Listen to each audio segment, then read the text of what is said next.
Inutile d'expliquer la valeur de l'eau à Hiba et à sa famille. Toute leur vie tourne autour de cela.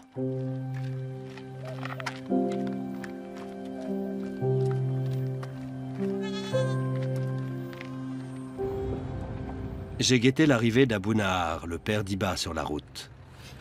Heureusement, il avait été prévenu de notre visite, sinon ça l'aurait inquiété.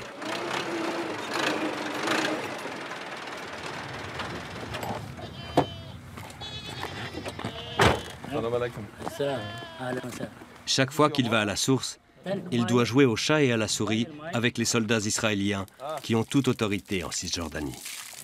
L'enjeu, c'est la survie de sa famille.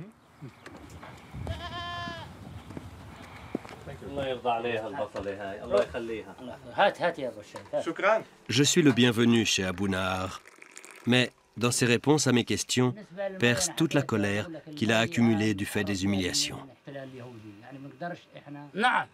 Ils contrôlent l'eau, la terre et toute notre vallée, même les arbres et les animaux. Quand ils nous surprennent à une source non autorisée, ils nous confisquent tout. Les chèvres, les ânes, les chameaux, les chevaux, les vaches. Pour les récupérer, on doit payer une amende. On dirait une rançon pour des otages. C'est 2000 shekels ou 10 000, selon leur humeur. Mais avec quel argent veulent-ils qu'on paye? Ils ne veulent pas nous donner d'eau, ils ne veulent pas nous en vendre, ils ne veulent pas qu'on en ait, ils veulent nous chasser. Abou Nahar est nomade. Le village palestinien de Fasayel le tolère sur son terrain. Mais sans eau, la terre ne vaut quasiment rien. À Abou de se débrouiller pour en trouver. L'armée israélienne a déjà détruit plusieurs fois son potager pour qu'Abou décampe, qu'il aille ailleurs, n'importe où. Le vieux cactus a tenu bon, comme Abou, qui a gravé à chaque fois la date de la destruction avant de repartir de zéro. Tout était détruit? Tout, tout. Mon Dieu. Et à chaque fois, vous avez recommencé. Israël ne peut pas tenir sans l'eau du Jourdain. Au lac de Tibériade, l'État hébreu pompe près de la moitié du fleuve pour approvisionner ses villes. Mais ce n'est qu'un début. Les seules nappes phréatiques de la région se trouvent sous le sable et la roche des territoires occupés.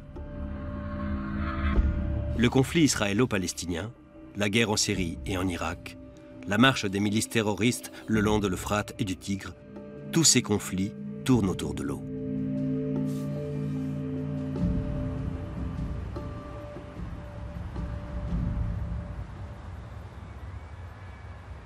Les champs du clan d'Ali et Bayar s'étendaient ici. Rien à voir avec les plantations de palmiers dattiers israéliens, mais c'était à eux.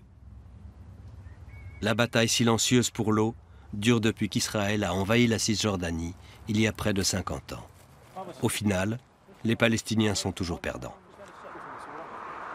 Ce petit robinet est censé suffire pour tout le village. Sans eau, personne ne peut vivre. Autrefois, quand on avait de l'eau, on cultivait la terre. Maintenant, on n'en a même pas assez pour boire. Ali et Bayar est le doyen du village. Mais il n'a absolument aucun pouvoir tant qu'Israël contrôle l'eau. Drôle d'ambiance au village. Nous sommes en milieu de semaine, tous les hommes sont partis. Ils travaillent chez les Israéliens pour la plupart. Ali et Bayar profitent de notre visite pour en appeler à l'Europe.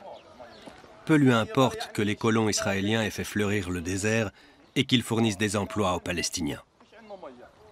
On vivait ici avant les colons. Ils n'étaient pas là autrefois. Cette terre était un désert. On a fait des plantations. Quand les Israéliens ont pris la terre, ils ont construit les colonies et ils ont planté des arbres. Mais cette terre est à nous. Ali tient à me montrer 2 maisons inachevées au bout du village. Elles étaient destinées à ses fils pour qu'ils fondent une famille. Tout le clan s'était cotisé pour les construire. Encore un projet avorté.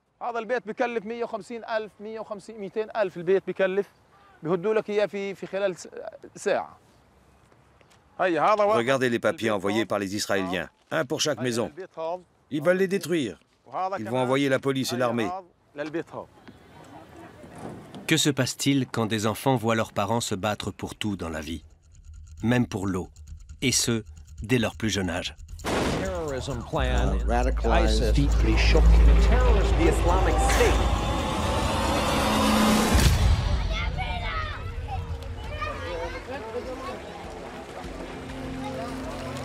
Nous découvrons pourquoi Ali ne voulait pas nous accompagner à la source traditionnelle de son village. Des colons célèbrent le jour de l'indépendance d'Israël. Nous leur demandons s'il y a assez d'eau pour tous. Nous croyons en Dieu. Il pourvoit à nos besoins. Il donne à chacun l'eau dont il a besoin.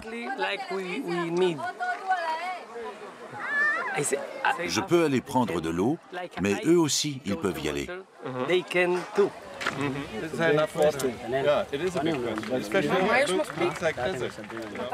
Quand la religion s'allie au droit du plus fort, les choses paraissent très simples.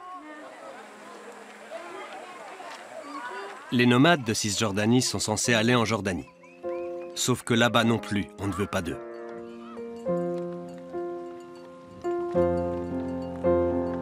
En Terre Sainte, l'eau est un levier puissant dans la lutte pour la suprématie. Le soir, après nous avoir dit au revoir, Ali et Bayard dirigent son vieux tracteur vers la source, à travers la campagne. Les colons ont dû partir. Inch'Allah, si Dieu veut.